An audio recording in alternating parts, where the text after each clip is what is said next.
اے انسان، تو جو ایسے کام کرنے والوں پر الزام لگاتا ہے جو خود ہی کرتا ہے، کیا یہ سمجھتا ہے کہ تو خدا کی عدالت سے بچ جائے گا؟ جی ویورز، میں ہوں گیسپر ڈینیل، آپ کو ویلکم کرتا ہوں اپنے پروگرام 295C میں۔ جیسے کہ ہر پروگرام میں یہ بتاتا ہوں کہ یہ ہڈی جو ہے میں نے احتجاجاً پہنی ہے، جب تک کہ ہمارے مسیحی بہن بھائیوں کو 295C کے کیسز سے ریلیز نہیں ملتی، تب تک یہ ہڈی ہم اس پروگرام میں استعمال کرتے رہیں گے۔ آج ہمارے پروگرام میں ایک ایسی شخصیت ہیں جن کا نام جوزف یانسن ہے۔ وہ یورپ میں بہت کام کر رہے ہیں اس 295C پہ، بہت سی جگہوں پر وہ اس کے امبیسڈر بن کے جاتے ہیں۔ تو میں ویلکم کرتا ہوں جوزف بھائی آپ کو۔ تھینک یو ویری مچ۔ آپ کیسے ہیں؟ تھینکس۔ ٹھیک ہے۔ جوزف صاحب، میں آپ سے بات کرنا چاہ رہا ہوں کہ جو یورپین پارلیمنٹ میں پچھلے دنوں جو اجلاس ہوا، اس میں ایک تصویر دکھائی گئی شگفتہ کوثر کی، تو کیا آپ تھوڑی سی اس کیس پر روشنی ڈالیں گے؟ جی بالکل، شگفتہ کوثر اور شفقت امانویل جو کیس یورپین یونین میں ڈبیٹ ہوا، ڈسکس جس پہ کی گئی، یہ 2013 کا کیس ہے گوجرا سے۔ شگفتہ کوثر اور شفقت امانویل گوجرا کے ایک اسکول میں رہتے تھے اور وہاں پر ہی اپنے بچوں کو پالنے کے لیے، مطلب اسکول میں رہتے تھے یا پڑھاتے تھے؟ اسکول میں، یہ اسکول کا جو کمپاؤنڈ ہے اس باؤنڈری کے اندر یہ ایک جو اسکول کے کوارٹرز ہوتے ہیں غریب لوگوں کے لیے، بے سہارا بے گھر لوگوں کے لیے، ان کے لیے چرچ کا جو کمپاؤنڈ ہے ایکچولی اس میں یہ رہتے تھے۔ اوکے۔ اور ان کے جو شگفتہ کوثر وہاں پر جسے ٹیچر اسسٹنٹ اور کلیننگ کا کام، صفائی کا کام یا ٹیچرز کی ہیلپ کرنا، یہ کام کرتی تھیں۔ شفقت امانویل جو ہے یہ پیرالائز ہیں، ان کا لوور پارٹ جو ہے یہ نہیں، ویل چیئر پر شخص ہے، اور یہ وہاں پر ایک طرح سے سمجھ لیں کہ چرچ کی جو سپورٹ ہے، چرچ ان کی مدد کر رہا ہے، ان کے بچوں کو پڑھا رہا ہے، لکھا رہا ہے، اور ان کے جو کھانے پینے کے اخراجات ہیں وہ ان کو افورڈ کر رہا ہے۔ 2013 میں الزام ان پہ جو ہے وہ یہ ہے کہ انہوں نے بلاسفیمس ٹیکسٹ میسج کیے ہیں جو کہ اس علاقے کے ایک لوئر ایسوسی ایشن کے جو پریزیڈنٹ ہیں حسین انور حسین، ان کو اور چند ایک اور امام کے پاس پہنچے ہیں، جنہوں نے اس کا وقوع بن کر اس کو جو ہے ایف آئی آر درج کروائی اور ان کو فوری طور پہ رجسٹرڈ اریسٹ کیا گیا، اور پھر اس کے بعد جو ہے تھوڑے ہی عرصے کے بعد ان کو لوور کورٹ کے اندر جو ہے میاں کو اور بیوی کو سزائے موت ہو جاتی ہے۔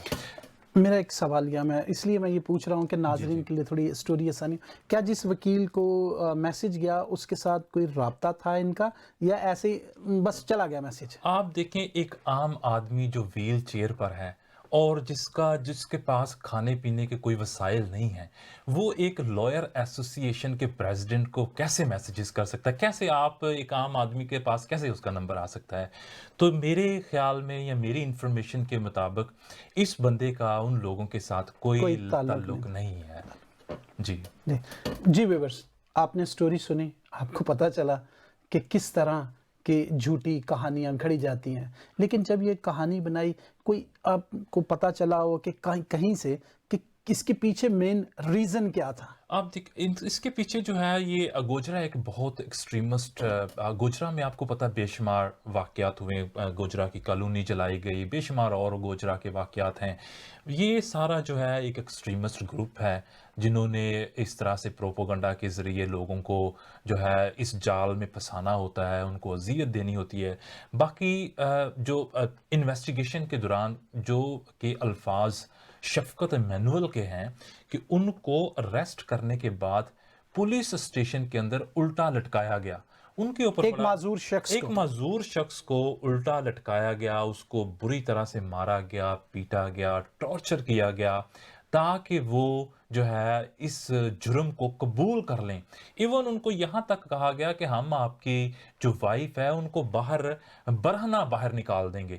تو اس شخص نے اس جو ہے وہ جرم کو قبول کیا، اور پھر اس کے بعد وہاں کی جو باربریت ہے، جو آپ سمجھیں کہ ایکسٹریمسٹ گروپ کا پریشر جو ہے وہ اتنا زیادہ ہے کہ ایک عام آدمی جو ہے یا پولیس یا فورس جو ہے ان کے آگے سرنڈر کر دیتی ہے۔ تو یہ اس کیس کی حقیقت ہے۔ کیونکہ موسٹلی کیسز جو ہوئے ہیں اس میں یہی بربریت ہے کہ جیسے ہی کیس ہوتا ہے وہاں پر ایک موب آ جاتا ہے, وہ آ کے تھانے کو بھی گھیر لیتا ہے, پھر علاقے کو جلا دیتا ہے, کرسچنوں کے گھروں کو جلا دیتا ہے. اس کے بعد یہ تو ایک روٹین کی ان کی ایک ڈیوٹی میں شامل ہے. مطلب میں یہ کہوں کہ ان کی جاب ڈسکرپشن ان کو مل جاتا ہے. جیسے ہی کسی شخص پر اس طرح کا کوئی الزام لگتا ہے تو انسان انسانیت کو بھول جاتا ہے اور ایک دوسرا رنگ, دوسری قسم کا جو اپنے اوپر جو جسم یا لباس پہن لیتا ہے وہ ہے لونیٹیکل جاہلیت کا. اور اس میں وہ یہ نہیں سمجھتا کہ میں کیا بن گیا ہوں اور میں کیا میسج ڈیلیور کر رہا ہوں. اس میں نہ بچے بچتے ہیں, نہ بڑے بچتے ہیں, نہ کوئی پریگننٹ عورتیں بچتی, کوئی اس وقت کوئی کچھ نظر نہیں آتا.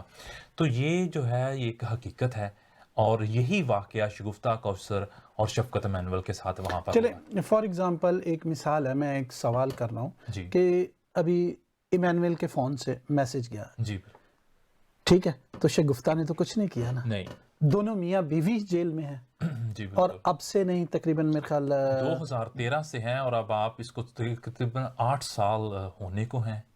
پچھلے 7 سے 8 سال کے درمیان دونوں میاں بیوی اپنے 4 چھوٹے بچوں کو چھوڑ کر جیل کی سلاخوں میں انصاف کے منتظر ہیں.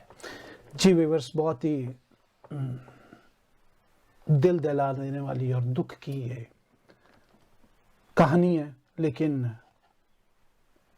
کیا کریں کہ ان لوگوں کو شرم بھی نہیں آتی, اس وکلا کو, اس بار کے چیئرمین کو, کہ کیا وہ معذور شخص جسے الٹا لٹکا کر جیل میں تھانے میں پولیس تشدد کرتی ہے, کیا یہ اپنے مذہب کی خود توہین نہیں کر رہے کہ خواہ مخواہ دوسروں پر جھوٹے الزام لگاتے ہیں, سمجھتے ہیں یہ بچ جائیں گے. آج کی جس طرح بائبل کی ہم نے تلاوت لی کہ یہ بچیں گے نہیں, اپنے انجام کو پہنچیں گے. جوزف صاحب, جیسے کہ آپ سمجھتے ہیں کہ یورپین پارلیمنٹ نے ایک ریزولوشن پاس کیا, اس کو آپ کس طرح دیکھتے ہیں؟ یورپین پارلیمنٹ کا یہ ریزولوشن پاکستانی مسیحی قوم کے لیے 73 سال کی ہسٹری میں پہلی دفعہ یہ اس طرح کی ایک ہوپ اور ایک بہت بڑی ایک امید سامنے آئی ہے. میں سمجھتا ہوں یہ ریزولوشن یورپین پارلیمنٹ میں نہیں پاکستان کی پارلیمنٹ میں منظور ہونا چاہیے تھا, کیونکہ جو مظلوم, جو معصوم لوگ, انوسنٹ لوگ جو ستائے جا رہے ہیں وہ کہیں یورپ کی کنٹریز میں نہیں ہیں, وہ پاکستانی شہری ہیں, وہ پاکستان سے پیار کرتے ہیں, وہ پاکستان میں اتنا ہی حق رکھتے ہیں جتنا میجورٹی حق رکھتی ہے. تو میرا نظریہ یہ ہے کہ یا آپ دیکھیں کہ وہ اس میں مسیحی لوگ یا وہ لوگ نہیں ہیں جو ایماندار ہیں, جن کا کسی مذہب کے ساتھ تعلق ہے, جنہوں نے ریزولوشن کو پاس کیا. 681 ووٹس جنہوں نے دیے یورپی یونین میں انسانی حقوق کو یقینی بنانے کے لیے پاکستان میں, ان کا اسلام کے ساتھ بے شمار ایسے لوگ ہیں اور مسیحیت کے ساتھ بھی کوئی تعلق نہیں ہے. تو یہ ایک میں سمجھتا ہوں کہ بڑی خوشائن چیز ہے کہ وہ لوگ جن کا ایمان نہیں ہے وہ انسانی حقوق کی علمبرداری کر رہے ہیں اور وہ چاہتے ہیں کہ آپ انسانوں کی آواز بنیں. تو پاکستان کی گورنمنٹ کو, پاکستان کی پارلیمنٹ کو چاہیے کہ ایک انسانی حقوق کے علم بردار ہوتے ہوئے انسانوں کے محافظ بن کر پاکستان کی پارلیمنٹ میں اس طرح کے ریزولوشن کو ڈیبیٹ کریں اور آواز بنیں. میرے خیال میں آپ یہاں تو بڑے بھولے ہیں کہ آپ نے یہ, سوری میں نے یہ لفظ استعمال کیا ہے کہ آپ نے جو گزرے دنوں میں جب یہ پارلیمنٹ میں ریزولوشن لایا گیا, پاس کیا گیا, اس کے بعد جو اسمبلی میں بات چیت ہوئی وہ آپ نے نہیں دیکھی شاید, کہ اس میں تو وہ آپے سے باہر تھے سب, ٹھیک ہے, سب نے بہت ساری بری باتیں بھی کہیں, بہت کچھ ہوا, ٹھیک ہے. تو کیسے اس ریزولوشن کو پارلیمنٹ میں یہ لے جائیں گے؟ دیکھیں, پاکستان نے جو موقف اپنا اٹھانا ہے وہ بڑا ایک واضح موقف ہے. ہر ایک اسٹیٹ کا ایک بنیادی جو طریقہ کار ہے, رسپانسبلٹی ہے کہ وہ اپنے شہری کو تحفظات فراہم کرے. آپ دیکھیں کہ ہم جو نو کمپرومائز آن بلاسفیمی لاز، یہ نو کمپرومائز ایک ڈفرنٹ چیز ہے، اور ایک عام شہری کو تحفظات دینا ایک ڈفرنٹ چیز ہے. بلاسفیمی کیسز کے اوپر نہ تو کوئی ایک عام وکیل اس پہ پاکستان میں اس کو ڈیفینڈ کر سکتا ہے، نہ کوئی عام پاسٹر، پادری، ایک مذہبی لیڈر یا کوئی سیاسی لیڈر اس پہ کوئی بات چیت کر سکتا ہے، کیونکہ اتنا پریشر ہے. نہ ہی اس پہ آپ دیکھیں کہ عام ججز اس پہ کوئی فیئر ٹرائل کرنے کا کوئی سوچ سکتے ہیں. تو حکومت کو ایک، میں سمجھتا ہوں، سنجیدہ ہو کر ایک کمیشن تیار کرنا چاہیے، اور ان مذہبی قیدیوں کے لیے ایک اسپیشل قسم کی، میں سمجھتا ہوں، کہ ججمنٹ کا کوئی انتظام کرنا میں چاہیے. ایک بات سے تو آپ کی اتفاق نہیں کرتا جی بولیے. کہ مطلب بھی عام وکیل جو ہیں وہ جی. ہماری مطلب جو کمیونٹیز ہیں، جی. ہماری کمیونٹی میں بڑے اچھے اچھے وکیل ہیں جی. جو ان کیسز کو لڑ رہے ہیں. جی نہیں، میں کہتا ہوں کہ ایک عام وکیل، جیسے کہ ایک عام آدمی، جیسے ہر طرح کے کیس کو آپ دیکھیں، آپ کسی بھی وکیل کو بولیں ایف آئی آر ہوگی چوری کا، ایک ہر آدمی اس کیس کے لیے جی مجھے دے دیں. لیکن جب بلاسفیمی کی بات آتی ہے تو ہر شخص اس کو لینے کے لیے تیار نہیں ہوتا. بالکل درست. کہنے کا مقصد یہ، میرا یہ کہنے کا مطلب تھا کہ ہمارے بہت سے مسیحی، ہمارے پاس قابل لائرز ہیں، وکیل لیکن ہیں میں جو جو اس پہ بات کام کر رہے ہیں. بہت زیادہ ہے، ہر بندہ اس کو نہیں کر سکتا. بالکل بالکل. بہت سے کیسز ہیں، میں جانتا ہوں لازر الرکھا صاحب بہت اچھے طریقے سے لڑ رہے ہیں.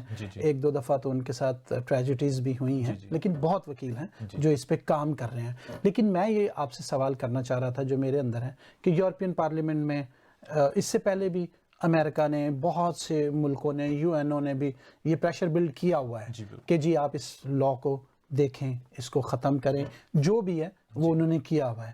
لیکن میں یہ سمجھتا ہوں کہ کیا یورپین پارلیمنٹ میں تصویر کوئی اور دکھا کر کوئی اور کام تو نہیں کیا؟ کیونکہ ان دنوں میں ایک پاکستان کی مطلب دہشت گرد آرگنائزیشن تحریک لبیک جو ہے، اس نے جو ہے وہ فرانس کے سفیر کو نکالنے کا شور مچایا ہوا تھا. یہ انہی دنوں کا واقعہ ہے جب اس پر ریزولوشن لایا گیا ہے. تو کیا یہ تو نہیں کہ یہ جو مطلب سارے اقدامات اٹھائے گئے ہیں اس میں اٹھائے گئے ہیں، اس کو کور کرنے کے لیے صرف 295C کو دکھایا جا رہا ہے، آپ دیکھیں بلاسفیمی لا کو دکھایا جا رہا ہے. ریزولوشن کا جو مین ہیڈنگ ہے وہ ہے GSP+.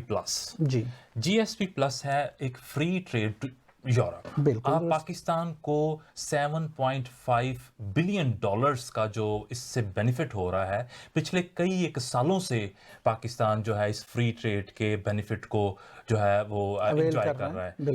اور اس کے عوض انہوں نے جو یونائٹڈ نیشن کنونشن کے ساتھ جو ایگریمنٹ کیا ہے، اس کا ایگریمنٹ یہ ہے کہ آپ پاکستان کے اندر جو منورٹیز کے رائٹس ہیں ان کو یقینی بنائیں. اور اس کی آبزرویشن آپ دیکھیں، انٹرنیشنل جو یورپین یونین ہے یا انٹرنیشنل جو کنٹریز ہیں، اس طرح کے جب واقعات، ایک واقعہ کو دیکھ کر سامنے آبزرویشن کر کے اس کی ججمنٹ پہ انہوں نے ریزولوشن پاس نہیں کیا. اس کے اوپر ایک لانگ ٹرم رپورٹس ہیں، اس کے اوپر لانگ ٹرم آبزرویشن ہے یورپین یونین کی تمام تر جو ہیومن رائٹس ڈیفینڈرز آرگنائزیشن ہیں ان کی رپورٹس ہیں. یہ لانگ ٹرم پروسیسز میں ہماری میں سمجھتا ہوں کمیونٹی کے بے شمار لوگ ہیں جن کی جدوجہد ہے، پیٹر وندالا کی جدوجہد ہے، بے شمار لوگوں کی اس میں جو ہے وہ کاوش ہے. اس کے بعد جا کر یہ پارلیمنٹ میں جو ہے ریزولوشن پاس ہوا ہے. میں سمجھتا ہوں، لیکن یہ ہو سکتا ہے کہ جس طرح ابھی ایکسٹریمزم جو ہے نہ صرف پاکستانی ایک عام شہری کے لیے، بلکہ وہاں پر جو ڈپلومیٹکس پاکستان میں پاکستان کو ڈیولپ کرنے کے لیے یا ایک انٹرنیشنل ریلیشن ڈیولپ کو قائم رکھنے کے لیے وہاں پر ہیں، ان کی طرف بھی ایکسٹریمزم جو ہے وہ بڑی تیزی کے ساتھ بڑھتا ہوا نظر آتا. ہو سکتا ہے کہ اس کا کوئی پریشر انٹرنیشنل کمیونٹی پہ ہو، لیکن یہ ان حقائق پر مبنی جو ہے ریزولوشن ہے جو پارلیمنٹ میں لانگ ٹرم ریلیشن کو آبزرو کرتے ہوئے میں سمجھتا ہوں پاس کیا ہے. کیا یہ آپ سمجھتے ہیں کہ یہ جو ریزولوشن پاس ہوا ہے، یہ ریزولوشن دوسرے کیسز پر بھی امپلیمنٹ کرے گا، یہاں کے شگفتہ اور ایمینول کے کیس کے لیے ہی؟ ریزولوشن کی جو آرٹیکلز ہیں اس میں بہت ساری چیزیں بہت واضح طریقے سے کلیئر ہیں. ایک عام پاکستانی جو منورٹیز ہیں ان کو ان کی ایک جو سٹیزن